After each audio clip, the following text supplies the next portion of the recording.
or the river Nile. So for the other part, we neglected Africa, we neglected these people. Israel penetrated this point with the influence, with the relation with Ethiopia, and made lots of projects with these countries, especially with the people.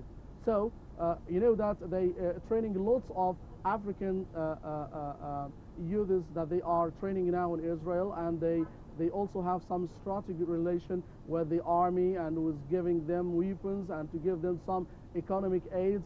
And these countries also, they understand that Israel, it is the main gate to the Western countries, the main gate to Europe, and the main gate to America, and to get their economic aids. So they understand this point of view. So this every time there's the influence of Israel on the River Nile sources. Yes. So my question to you is, why now? Why now use this tool, or do use this weapon that they have always threatened Egypt with? Yes. And with the pace, like you mentioned, the continuous negotiation that's probably is going to be failing forever. Yes. And they're going to be implementing the dam the way they want to implement it. And then we're going to be faced with a national security issue, and then we will have to take decisions whether we take actions or strict actions towards Ethiopia or not. So my first question is, why now? Why did Ethiopia move now? You know that now it is a troubling time in Egypt, especially after the 25 January revolution. Egypt, it is an unstable situation. We have some political troubles and stability and all this point.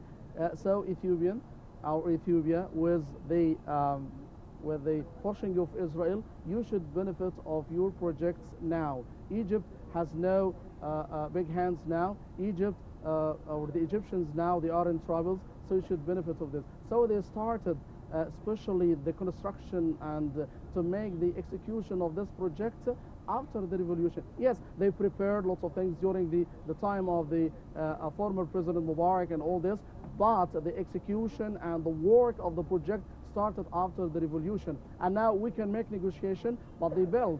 This is the same time like what the Israelis do, as I said before, So they benefited of what we have now in Egypt of the time of the instability, and we hope that Egypt should be stable as it's possible because it's very important for our life. I saw yesterday a program for the Minister of the Water Sources. He talked about the threats of this. It is something very dangerous for Egyptian. Ethiopia now is constructed after 2 years, 3 years.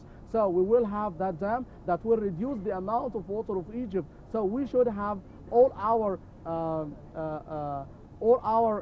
efforts.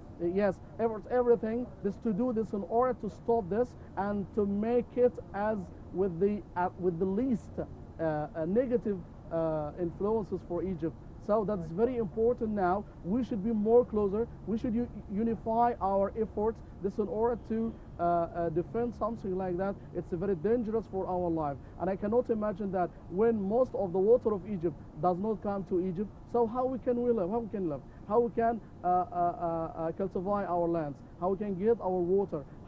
What about the electricity of the high dam that will be reduced to its least amount? Now we suffer of the problem of electricity. What do you think when the high dam that will be less than what we have now? How it will be after that? So we should ask ourselves about these questions, because it's a kind of destiny, a question of destiny for all Egyptians now. Yes, and definitely it's a crucial aspect. But if we're looking at the actions and the dispute today, Egypt is negotiating. You have a lot of sense when you're saying the negotiation will take forever, yes, and it will end up for nothing, which has been the case because the Ethiopian file has been open for a very long time now, yes, and there has been a lot of discussions with Ministry of Irrigation, even in the previous 3 or 4 ministers of irrigation. They had the same thing, yes, and the same discussion. The previous minister, Mahmoud Abu Zaid, yes, he was also one of the drivers who had good relations with the African and Nile basin countries, and he did a lot of efforts in that aspect. But yet, if we're looking at this whole situation that's going to be continuing, what is the firm or strict action that Egypt should be taking? Is it a military solution? Is it a diplomatic solution? what do you think is the correct path to resolve this issue? Surely that we should use all the solutions. We should have all what we can do for this to defend our destiny. But we have a problem now. Now Sudan turned its position and to be closer to the Ethiopian. Okay, you know, also this closer to what is the instability of Sudan, and Ethiopia also has lots of factors in Ethiopia itself, can do lots of things Yes. in Sudan, especially with the rebels of the Sudan and Kordofan and in Darfur and even of the South Sudan. Ethiopia played a big role of that. What I wonder even about that, you know, Ethiopia now is getting or usurpating a part of Somalia, which is Ogaden. Now it's occupying a part of Somalia, which is Ogaden. Is occupied also a part of Sudan. You know, this is the same attitude like Israelis. You know, this is the same way. It is an imperial state in Africa, and this is what I insist to say every time, because what I deduced of this, that of the even the Ethiopian resources itself, this to talk about two countries, but why entity? It's one state, but divided in two countries. This is the same one they use. So we should use all the solutions for us. It's possible as for us, and even also this to threaten them with war, with whatever. But you know, Sudan now it makes a problem for us, because Sudan should be on our side, but you know, it's Halab and Because the Shalatin treaty is also benefiting Sudan. The yes. original treaty Yes. is benefiting Sudan. So the switch of stance is definitely affecting Sudan too, and I Yes, wonder but- why they did that. Yes, what of the catastrophes and disaster of this, if because the amount of water that will be on that dam on Ethiopia, if there is a problem in that, I will destroy it. Sudan will be covered with inundated. So you know, Sudan will be affected negatively more than what we have in Egypt, if there is a problem in that. But the problem after the possession of the Muslim brothers from the throne, you know that they had close relation between the Sudanese and the Muslim brothers, and about Shalatin and Halab, and the flexibility of this point and to give them. So when the regime changed, so we found the positions also changed between Egypt and Sudan. Now Sudan turned its position to Ethiopia, and also surely that, and I'm convinced that they have their own secret negotiations about the benefits of this at the same time that Sudan should be supporting the Ethiopian position. This is what we see. But Egypt should do everything. We should also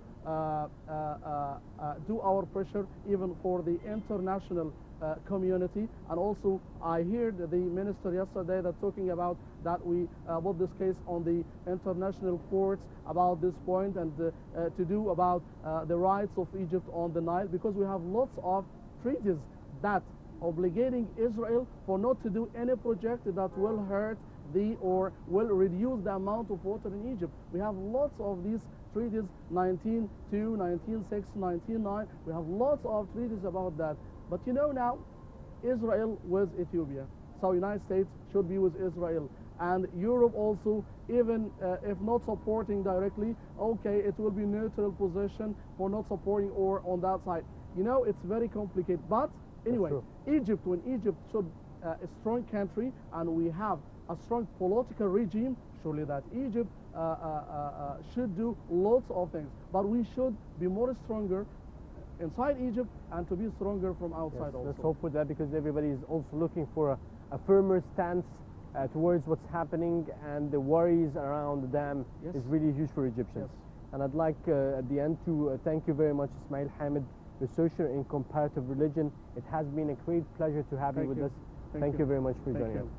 Now, after the break, we'll definitely have more of segments that we will be looking at. We'll having a musical segment. We'll be looking at some political stories that focused on the presidential elections and the candidates who are going to be running for the presidential candidacy. Let's have this short break and returning back for more discussions.